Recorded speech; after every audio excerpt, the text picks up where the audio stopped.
Então agora vamos receber a Maíra Marcondes Moreira, que já está entre nós. Pode subir. Boa noite, Maíra. Tudo Boa bem? noite, Marcelo, tudo bem? Tudo ótimo. Gente, a Maíra já esteve aqui conosco no ano passado. Nós conversamos sobre o livro anterior dela, que é O Fins do Sexo, como fazer política sem identidade. Tá lá no nosso canal, quem quiser ver. Foi uma conversa muito boa. Hoje nós vamos falar sobre o Freud e o casamento. Mas eu propus um gancho para Maíra, que eu acho que eu não estou errado, né, Maíra, que tem relação com o seu livro, né? Alguns temas que é sobre a série Adolescência, que eu fiquei pensando que hoje à tarde eu estava aqui montando a pauta. Você, pô, a Maíra, psicanalista, psicóloga, trabalha com gênero, feminista, acabou de estrear essa série que eu acho que é um prato cheio, né, para a sua área, né? Então eu queria te ouvir, então, Maíra, uma opinião geral primeiro. O que você achou da série, da abordagem dela, né? A construção do moleque, primeiro fingindo frágil e depois aquele cinismo do episódio 3. Como que você recebeu a série? Né? Já que você trabalha com gênero, com violência. Que você faça um pouco para nós, Maíra. Eu achei essa série maravilhosa, né? Eu gostei muito da forma como ela foi dirigida também, plano sequência.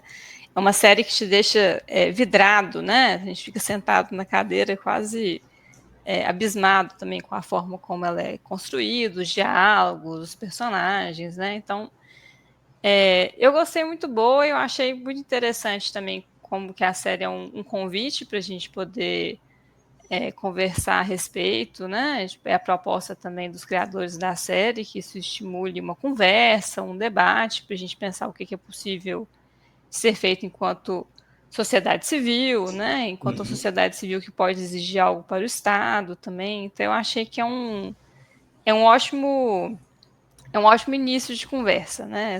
Essa série. Agora, do ponto de vista assim, pensando até para poder fazer algum gancho com o livro, né?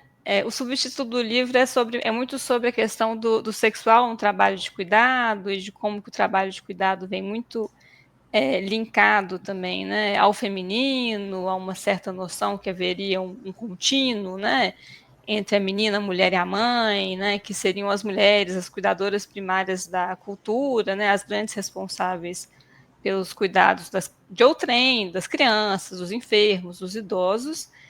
E essa série ela surge num bom momento, até o que a gente vai vendo um pouco assim em termos de debate, umas visões muito conservadoras também, né, retomando um pouco essa ideia, né, muito marcada, inclusive querendo responsabilizar o próprio feminismo, que é o que Marcelo mesmo colocou hoje em pauta, né, nas redes sociais, e as mulheres também como aquelas que seriam as grandes responsáveis por adventos, né, de grupos masculinistas, incels, violentos, né, é um pouco assim, o cuidado está tão remetido ao feminino, que a violência contra o feminino também acaba encontrando uma forma, as pessoas encontram umas formas de derivar esse discurso para falar que isso também é culpa das mulheres, né, de alguma forma.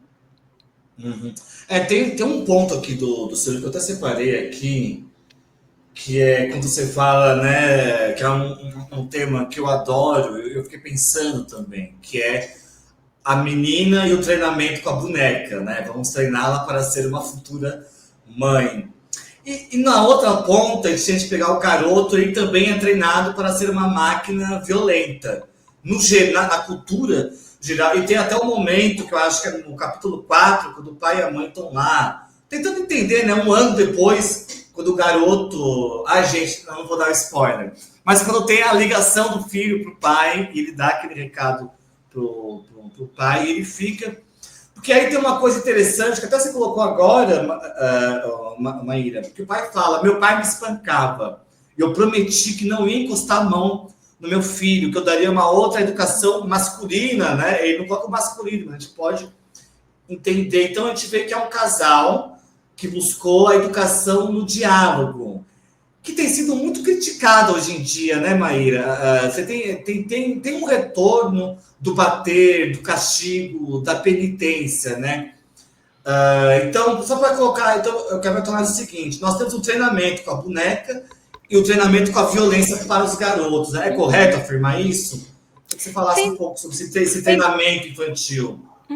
É muito interessante, assim, né, que pensando na questão do cuidado, né, e do trabalho doméstico, ele é visto como um trabalho não especializado, né, que qualquer um poderia exercê-lo, mas coincidentemente são sempre as mulheres aquelas que poderiam exercer esse trabalho melhor, né.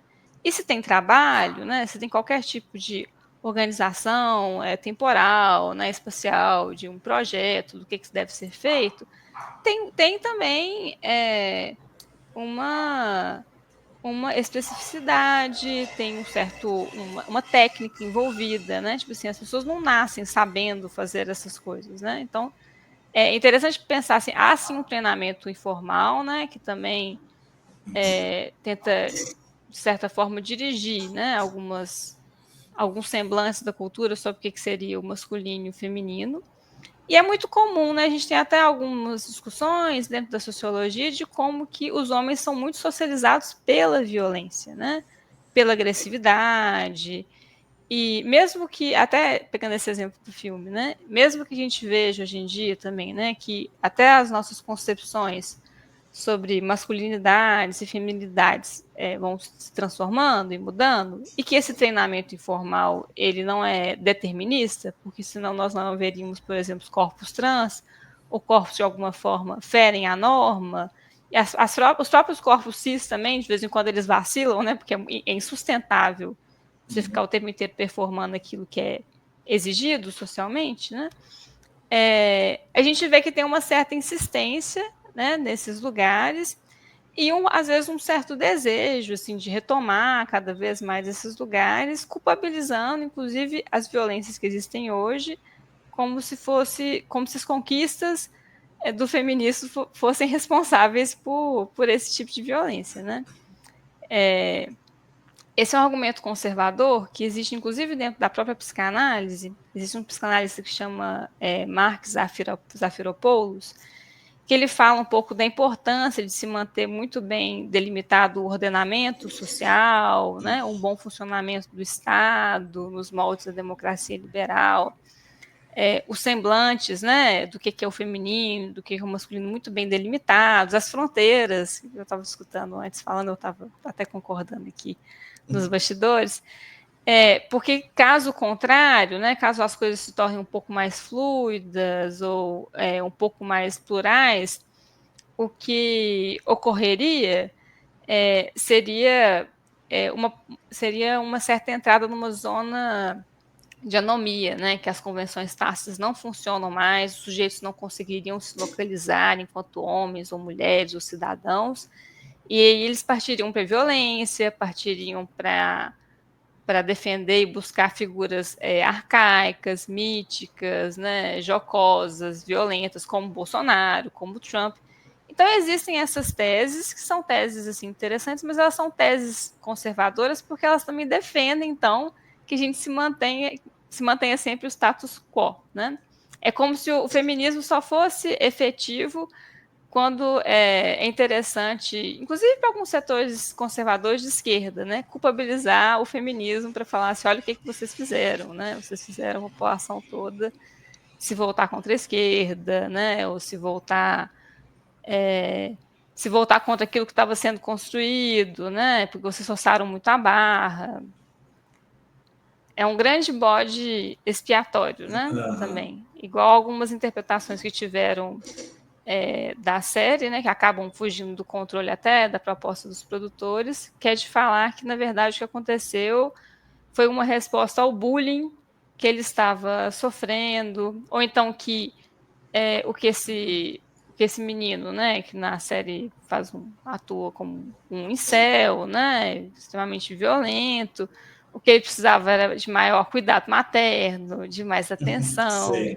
de mais carinho. Não, as pessoas precisam de educação sexual nas escolas, educação de gênero, né, discussões sobre isso, né, ver o quanto que é possível disputar ou não um espaço da internet, que é um espaço muito monopolizado, não é um espaço que abre tanta possibilidade para reflexão, mesmo que existam pessoas que façam usos interessantes, né? Tipo assim, não é isso que está sendo vendido, o que está sendo vendido é diferente, são 15 segundos da sua atenção, né? Eu lembrei agora de um outro filme, que é o Precisamos Falar sobre Kevin, que é um bom filme. Gente, como é um filme antigo, a gente pode falar mais dele. Que ela tem um filho, que é um adolescente, que comete um assassinato em massa na escola. E a mãe é que leva a culpa. Então, eu te pergunto, porque é um tema também que está aqui no seu livro, Maíra, por que a mulher ela é responsabilizada no erro? Por que recai sobre ela? Inclusive, eu lembro que na história do filme, que é uma psicóloga que escreveu aquele filme, né? Se não estiver enganado, é uma psicóloga, né, que escreveu o livro que originou o filme. As outras mulheres que a chamam de fracassada, vadia que deixou o filho em casa, né? Então, que você falasse pra gente, por que acontece isso? Por que a mãe, o trabalho recai sobre ela e o erro também recai sobre ela, Maia? Que você faça um pouquinho desse jogo para nós, desse funcionamento. Não, isso é muito violento também, né? Porque é essa concepção, né, de um cuidador primário que ele é totalmente responsável, né, o maior responsável também por todos os efeitos daquele cuidado, como se tudo fosse também efeitos do cuidado. Tanto que é interessante a gente ver isso na clínica, né? As pessoas vão e comentam um pouco também de como é a lida com os pais, né? Mas tem um momento também que todo sujeito é obrigado a se haver e se responsabilizar com aquilo que ele fez de si, né? Nós não somos simplesmente aquilo que fizeram de nós, né? Também é preciso que tenha essa contrapartida. Mas a mãe, realmente, sobre a mãe recaem, né?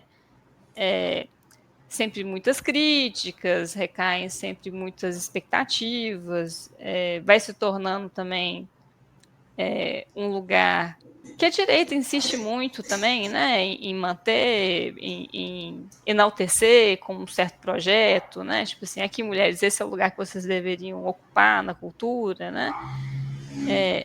Então, até pegando esse gancho com o filme do Precisamos Falar sobre Kevin, é um filme muito interessante porque no primeiro momento, né, o que nós temos, a gente não tem uma mãe na Tilda Swinton, a gente tem uma mulher que tentando se haver um pouco com essa contingência, que não parte necessariamente de um desejo, né? De se ver grávida, de ter um filho, está se havendo com a possibilidade dela ser ou não mãe dessa criança, ainda que ela tenha gestado, ainda que ela tenha parido. Tem uma cena maravilhosa que a criança não para de chorar, ela vai até uma britadeira e fica lá parada. Porque é isso, não tem um manual, né, Maíra, também. Tem essa questão também, né? A criança nasce, o homem volta para a vida, né, digamos, lá para a selva dele, e se vira, né? E é isso também, né? Que nada garante também, né? Que você tem nessa figura que gestou, que pariu, né? Tipo assim, um sujeito que está desejante, a fim de ocupar essa posição, que tem uma lida também que é muito exigente, né? Que é dos cuidados, que é dos restos, né? Das palavras. Aqueles que exercem essa função também, né? Que topam ocupar essa função de ser cuidador de uma criança, tipo assim, alguém que tá submetido a muito trabalho psíquico, né? A criança, no momento que você sentiu que você entendeu, no momento seguinte ela já está fazendo outras coisas, né? Então, assim, é uma forma também de um adulto, a princípio, se manter o tempo inteiro atualizado, né? Ao invés de ficar tentando impor e voltar, né, para um passado mítico, assim, assim que deveria funcionar, que assim esse funcionamento seria pleno e mais tranquilo. Então, eu acho que são. Acho que esse filme suscita. Esse filme e essa série suscitam esse debate. É interessante a gente ver também assim, como que a gente vai entrar nesse debate. Eu não entrar nesse debate, nessa defesa de que realmente, né? Tipo assim, isso é totalmente da responsabilidade dos pais, ou isso é ou isso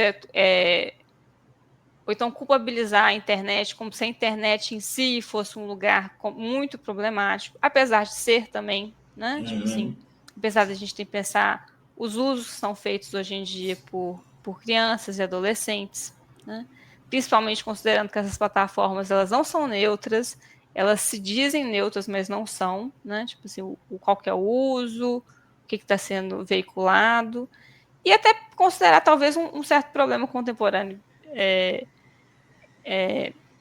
de como que algumas coisas são veiculadas, né? Porque a gente também tem um maior índice de jovens e de adolescentes, principalmente homens, né? Homens cis, principalmente, topando muito jogos de aposta, topando muito influenciadores como o Pablo Marçal, né? Discursos de direita que se dizem contrários ao sistema, mas na verdade ficam só pedindo por mais violência, manutenção de um capitalismo cada vez menos humanizado, né?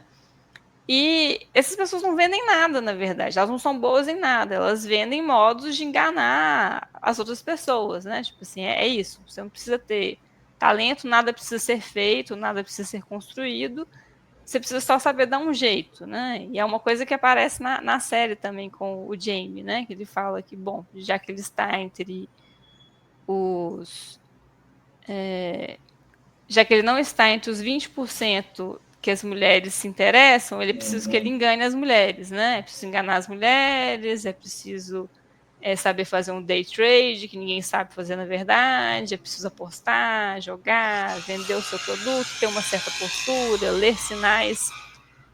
Quase uma coisa um pouco dentro de teoria da conspiração também. Sim. E ao mesmo tempo nada é construído, né? Eu achei muito um mal-estar que eu tive com a série é que a princípio parece que o colégio tem umas propostas interessantes. Não sei se você reparou, mas assim, ao fundo, enquanto eles passam a câmera pelo colégio, no plano de sequência, você vê que tem algumas imagens, tipo assim, saudando alguma coisa de diversidade Oi, caiu a cultural. Maíra? Oi, voltou. Voltou? Voltou. Você Ah, estava falando da proposta da escola. sim, é porque você vê que tem uma certa defesa ao multiculturalismo na escola, né? No fundo, né? A gente passando Uhum. pelas crianças e adolescentes, você vê que nas paredes eles têm assim uma proposta de escrever saudações em várias línguas, né? Para mostrar que é uma escola inclusiva. Então, assim, bom, a Sim. escola talvez tenha, ainda tente fazer algum tipo de trabalho, mas assim, o tipo de captura, né? Que a internet produz, né? Que o Twitter produz, às vezes que o próprio Instagram produz, o TikTok, né? O tipo de uso, o que está sendo oferecido, ofertado o tempo inteiro, né? Pelo Uhum. algoritmo, aí já são outros 500, né? A gente vê que tem efeitos. Agora, Maíra, eu quero voltar no treinamento informal, porque eu teve uma vez que eu estava chegando em casa e eu fiquei assim chocado, porque tinha duas meninas, crianças, sei lá, 10 anos no máximo, com umas bonecas muito realistas, assim, brincando, assim, tinha casinha.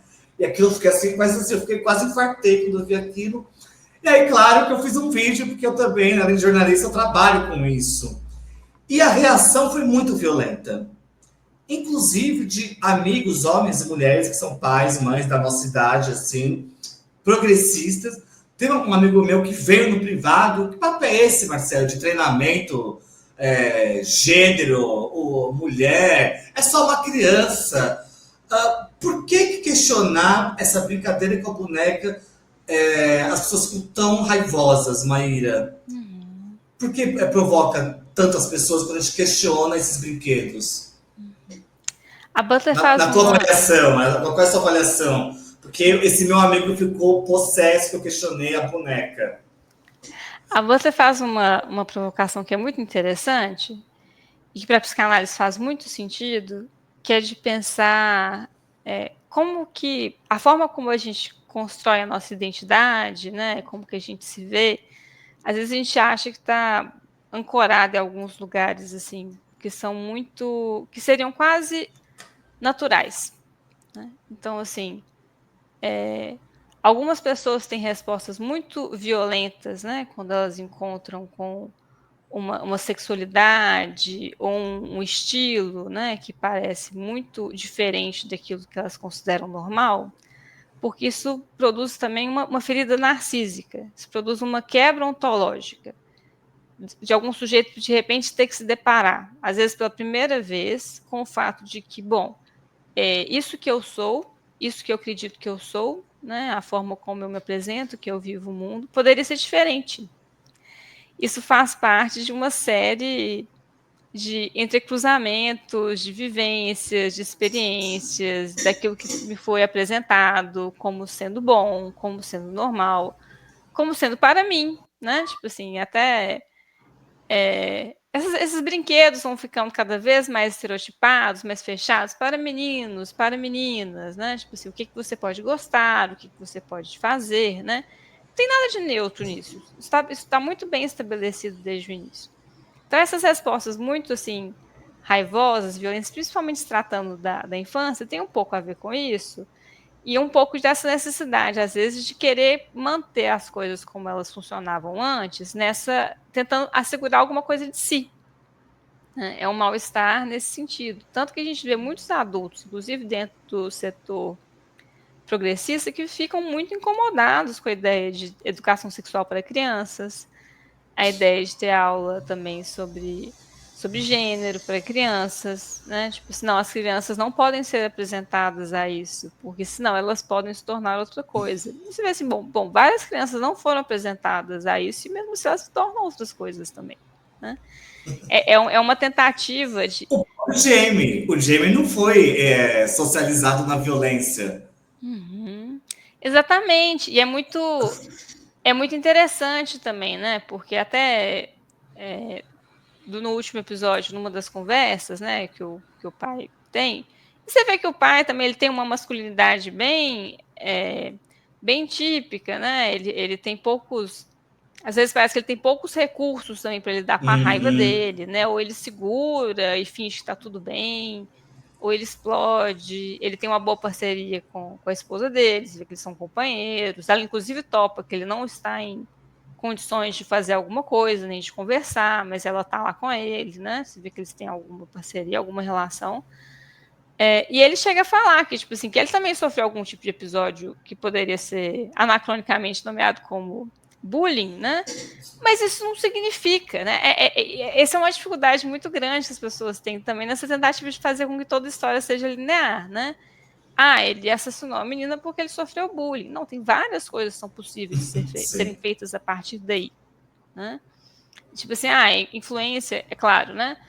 Essa criança, ela tá talvez muito isolada no próprio quarto, ela tá pouco monitorada de alguma forma, esse uso da internet está pouco monitorado, talvez.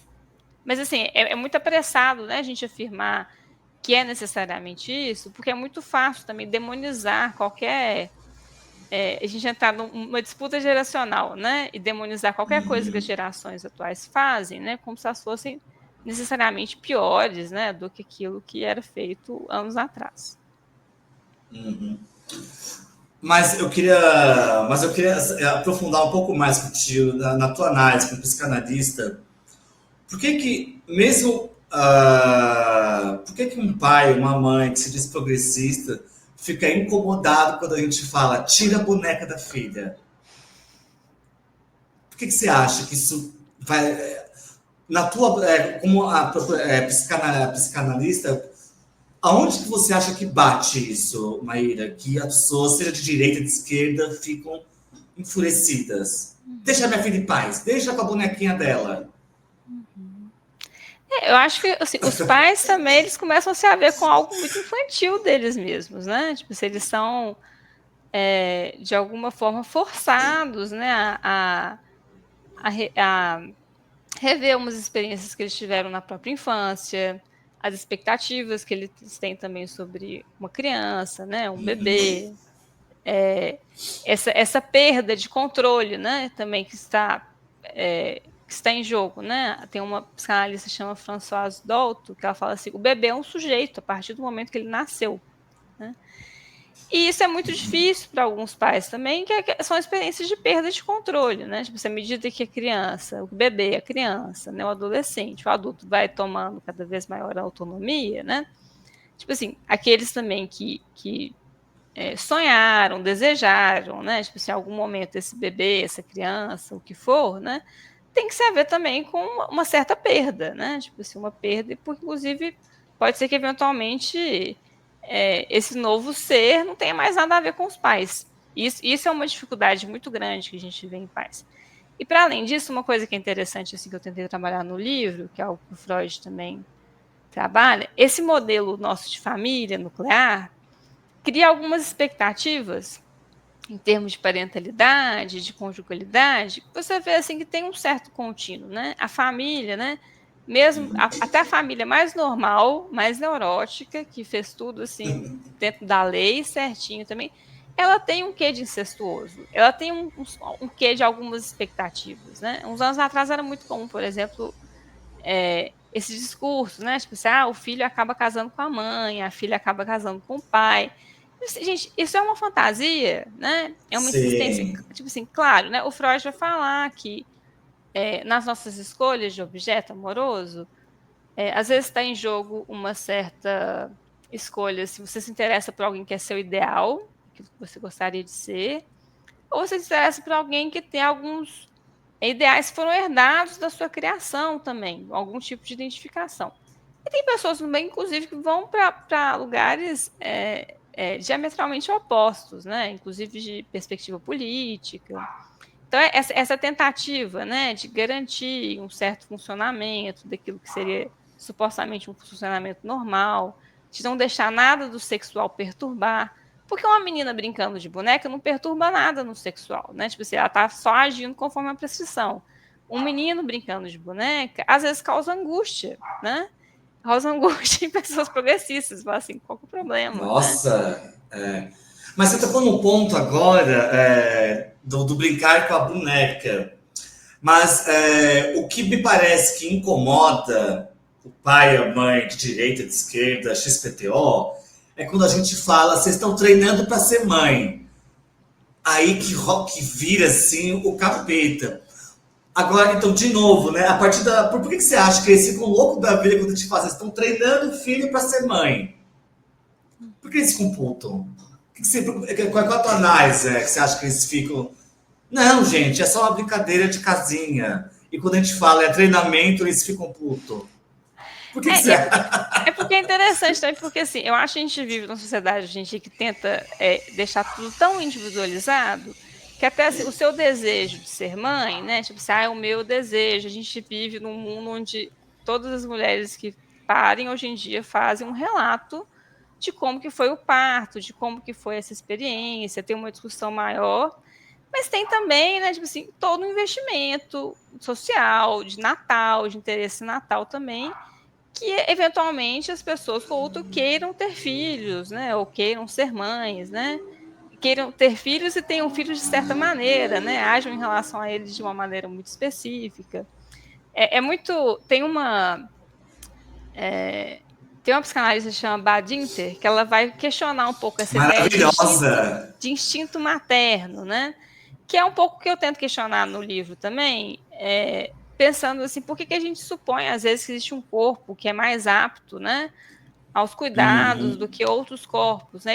Do que isso dificulta a gente também de pensar propostas de comunalização do cuidado, que é de entender também, tipo assim, que isso é um interesse de todos, mas que esse interesse de todos, não é porque o cuidado é necessário, que ele precisa ser feito de uma forma mandatória, que isso precisa se tornar uma servidão, uma obrigatoriedade, né? Comunalizando também, sem sobrecarregar tanto os corpos que são lidos socialmente como femininos, né? A gente tem outras possibilidades de laço, a possibilidade de que os homens também possam ser entendidos e se entendam como cuidadores possíveis do outro. A gente não tem tanto esses discursos que ficam se servindo, né, de crimes horrendos como de pedofilia para atacar outras minorias, para atacar minorias sexuais, para atacar transexuais, né? Então, assim, é interessante a gente repensar um pouco esses lugares e não fixar eles, assim, acreditar muito, né? Que as meninas brincam de boneca porque menina gosta de boneca, né? Tipo, se a gente vê as pessoas falam umas coisas assim, mas a menina gosta do rosa. Assim, tá, mas também tem uma cultura que antecede, né? Essa menina Claro. que insere ela em alguns símbolos, alguns signos, ela vai se identificando ou não com eles, né? Até no Jamie também, ele tem esse momento de falar assim, que o Jamie nunca gostou de futebol, né? Ele nunca gostou de luta. Ele era um menino que desenhava muito bem, que pintava muito bem. A princípio, ele é um menino que seria um menino muito sensível, né? E aí você vê, tipo assim, Exato. bom, e aí? teve alguma oportunidade, deram algum lugar, né, para isso também? Esse lugar também, esses discursos, né, que é um discurso da extrema-direita, né, tipo assim, nós temos aqui a realidade, nós que somos contra o sistema, o problema, na verdade, são os maçons, os judeus, assim, aí começa a criar um tanto de teoria da Isso. conspiração, tipo assim, isso tudo tem um certo apelo, isso tudo convoca, né, isso tudo dá um lugar, às vezes, para um sujeito tentando se construir, de alguma forma, né? E não precisa ser necessariamente nesse formato de masculino ou de feminino, tem outras formas de se construir. Fica um pouco desamparado, tipo assim, pode ter uma captura maior, né? Pode ser que ele tente se encontrar. Mesmo que isso tenha efeitos desastrosos, né? Não, total, né? O lance da convocação, eu acho que é o principal hoje em dia, assim, no universo dos garotos, né? Eles são constantemente convocados, né? E se ele não é convocado, parece que a vida não tem sentido. É uma coisa muito louca, assim, né? Do dar sentido à vida por uma convocação e quase sempre misógina. Você trouxe o Marçal, você pode ver como que ele trata, né? Os homens ao redor dele. É uma convocação. É sempre uma convocação e pro nada, né? O que é mais louco, né? Porque nada, como você colocou, nada existe ali. Aí você trouxe a Badanté e eu lembrei de uma entrevista que ela deu para a Veja, que é meu clássica entrevista, que ela conta aqui na época do Amor Conquistado, que é o livro dela clássico, né? Sobre a maternidade, né? Como ela vai desnaturalizando, que ela põe como uma tecnologia política a maternidade. E ela conta que uma vez chegou uma mulher, nossa, por que você odeia a família? Para ela. Ela fala, não, mas eu não odeio, eu sou casada e tenho 5 filhos. Ela fala, eu sou mãe, e é por isso que eu estou escrevendo esse livro. Para que as outras mães não sofram como eu no começo. Né? Que é o amor automático também, né? E tem esse lance aqui também. Que isso não tem um treinamento, né, Maíra? De você chegar para a menina, vai, que está grávida, e falar assim, olha, o amor não nasce junto com a criança. Esse treinamento, ele não existe, né? Não, e assim, é completamente contingencial, né? Tanto que a gente vê hoje em dia as pessoas se havendo muito com isso, de adiar a maternidade ou não. Os discursos são muito prescritivos, né? Para você ser mãe, você tem que ter certeza. Ter certeza de alguma coisa é muito difícil. Muito difícil ter certeza de alguma coisa, né? Sim. Mas é interessante ver como que surgem esses discursos também, assim, de defesa ou não da família, que família é essa que a gente está falando, porque assim, a direita sempre se serve desse discurso para defender papai, mamãe, filhinho, para defender que menina brinca de boneca e menino brinca de arminha, e que não tem problema nenhum nisso, porque sempre foi assim, essa visão muito histórica, de entender também se a família é um modelo relativamente recente, né? Sim. Havia outras formas de se organizar. A psicanálise pensa muito a família, porque a psicanálise surgiu num contexto onde a família, de fato, vigorava, né? Mas é interessante pensar assim, ao mesmo tempo, como nós temos laços muito intensos, né, e laços geracionais, né, também, né, dentro de uma família, e aí as pessoas ficam reclamando isso do sangue, né, tipo, essa ideia do sangue, essa ideia da pureza, né, essa aqui que é a nossa família, essa aqui é a nossa identidade. Ao mesmo tempo que a gente tem isso, é preciso a gente poder fazer uma crítica à família, assim, tensionando, tipo assim, até onde que às vezes ela começa a servir um certo projeto conservador, né? Pensando que a família normal produz neurose, ela produz também sofrimento psíquico, né? Tipo assim, a gente vê os consultórios de psicólogos, psicanalistas estão cheios de pessoas que têm famílias muito amorosas e maravilhosas, né? Tipo assim, não significa que isso não vai produzir algum tipo de adoecimento em algum momento, tem outras formas da gente lidar, as pessoas inclusive fazem, né, outros laços ao longo da vida, né, laços amorosos, laços com a família, com amigos, né, também, e de pensar que, assim, bom, tem esses pontos da família, o interessante da família, que é um ponto que eu até tento defender no livro, é que a família tem uma função ética.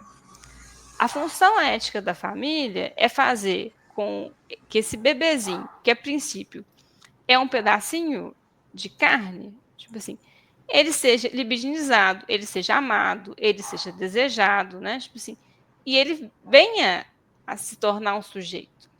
Agora, que ele venha a se tornar um sujeito, não significa que ele tem que vir a se tornar um sujeito dentro dos moldes do que a gente considera masculino, dentro dos moldes que a gente considera feminino, né? Tipo assim, esse papel ético, né? Tipo assim, de viabilizar, tipo assim, um novo ser, tem que ter a ver também com o nosso projeto de sociedade. Tem que ter a ver com a expectativa que a gente tem de ter uma sociedade menos violenta, né? Uma sociedade onde seja possível, né? Tanto que o Jamie existir quanto a Kate, né?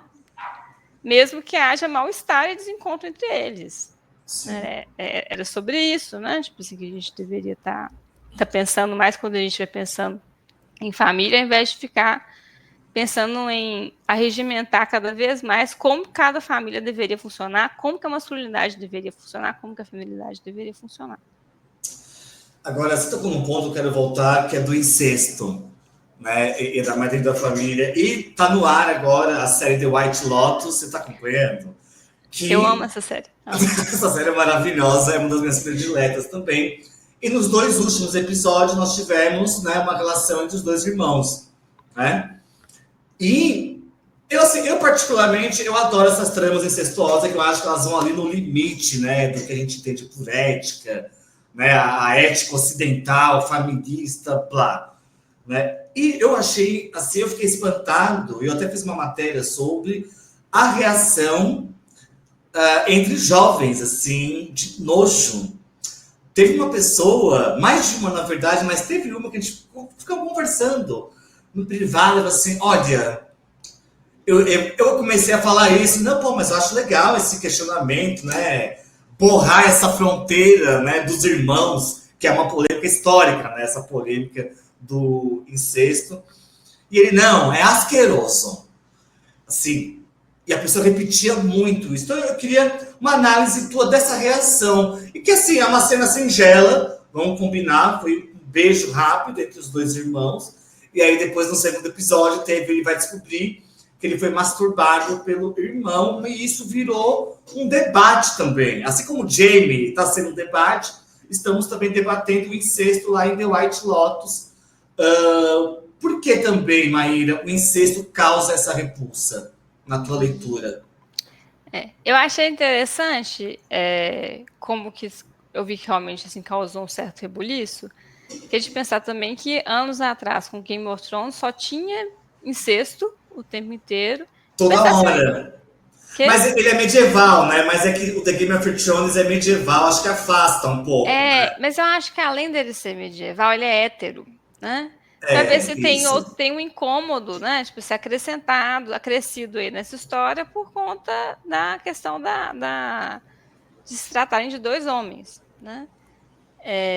Mas de fato, né? Tipo assim, a questão do incesto causa mal-estar, isso é uma coisa que o Freud discute muito. No livro eu até faço um comentário assim que o Freud ele é muito ambíguo, então ele faz esse movimento muito que às vezes a gente fica um pouco confuso assim para onde que ele está indo, porque ao mesmo tempo que ele fala assim que existem escolhas de objeto que vão tomar a mãe, escolhas de objeto que vão tomar a irmã, ao mesmo tempo ele vai falar também que o tabu do incesto ele causa nojo, ele causa repulsa, ele causa impotência psíquica. A impotência psíquica em pessoas com pênis pode causar impotência sexual, né, uma disfunção erétil. Então, ele faz um comentário assim que é o que me impulsionou a escrever esse livro, num texto sobre a feminilidade, em que ele fala que um casamento ele só estaria assegurado se um homem tomasse a sua... não, o casamento só estaria assegurado se a mulher tomasse o seu marido como filho e agisse em relação a ele como mãe. E eu acho essa passagem muito confusa, porque ele também que insiste o tempo inteiro que quando o tabu do incesto ele é acionado, alguma coisa da qualidade do sexo é muito prejudicada, e no casamento a gente pressupõe que haverá sexo, nem que seja sexo puramente para a procriação e que não haja sexo recreativo, supostamente o sexo está lá, né? Então é muito interessante assim a forma como ele trabalha isso, que é esse ponto, né? Ao mesmo tempo que é dentro da família, né? que esse sujeito, que uma criança, que um bebê aprende um pouco o que é o amor, né? O Jamie fala, por exemplo, na série assim, o meu pai ama minha mãe. Ele tem um modelo dentro Sim. de casa, tipo assim, muito íntimo, próximo dele, do que é um homem que tem uma relação com a mulher, né? Uma relação boa, né? A princípio também poderia não ser, mas ele tem algum tipo de modelo. Para além de outros que ele vai ter acesso também, porque não tem como a gente falar que não vai ter internet mais, sabe? Essas pessoas vão ter acessos Sim. múltiplos, né? E ao mesmo tempo que a gente vê esse ponto, tem essa expectativa, né? De essa mulher que vai agir em relação como mãe, né? Então, esses movimentos são muito ambíguos, esses momentos que causam uma certa estranheza, tipo assim, a gente vê que as respostas também são muito infantis, né? Ser libidinizado, né, dentro do limite, né? O que o Freud vai falar é que de alguma forma também esse adulto que está responsável pela lida com a criança, com os cuidados da criança, ele vai transmitir para a criança o que é gostoso, o que não é, o que é desprazeroso. A criança começa a entender o próprio corpo, os limites do próprio corpo, quanto que o contato com o outro começa a ser desprazeroso, quanto que o contato com o outro é prazeroso, e assim, e vai encontrando esses limites primeiro na família, né? Porque a família é aquela que está, é aquela comunidade primeiro que a criança está inserida. E aí, quando fica próximo demais, né, para adultos, né, aí de fato, aí começam a surgir essas respostas assim de repulsa, de nojo, de falar que isso é antinatural. Uma sexualidade que é totalmente antinatural, né? Que é a nossa, né? Mas assim, isso não é natural. Você nada na nossa sexualidade é natural. Inclusive o incesto. Ótimo, Maíra. Nosso tempo chegou ao fim. Olha como passa rápido o tempo. Vejam, gente, então, ó, Freud e o casamento. A gente conversou só sobre um pedaço do livro dela, que é a primeira parte, foi onde eu quis focar, que é maravilhosa, mas tem outros temas. Tem um ponto muito bom que você traz aqui, que é a servidão voluntária para quem, né? Esse é o debate também, né, do nosso momento, que envolve, que hoje piora, né? A questão com o trabalho digital, né, o trabalho supostamente voluntário das redes. Mas, então, Maíra, muito obrigado mais uma vez por ter topado vir Obrigada. conversar com a gente. Gente, ó, Freud e o casamento, Maíra Marcondes, tá em todas as livrarias, né, Maíra? A gente acha em qualquer livraria, né? Então, gente, ó, em todas as livrarias, vocês vão amar. Vocês viram que a conversa aqui foi bem em pontos que incomodam, mas que tem que ser dito. Então, muito obrigado, Maíra. Te agradeço muito, viu, Marcelo, o convite. A gente está até combinando hoje. Né? Colar. Bom gosto, né? Então tá, um beijo, Maíra. Beijo, até a próxima. Tchau, Tchauzinho. tchau.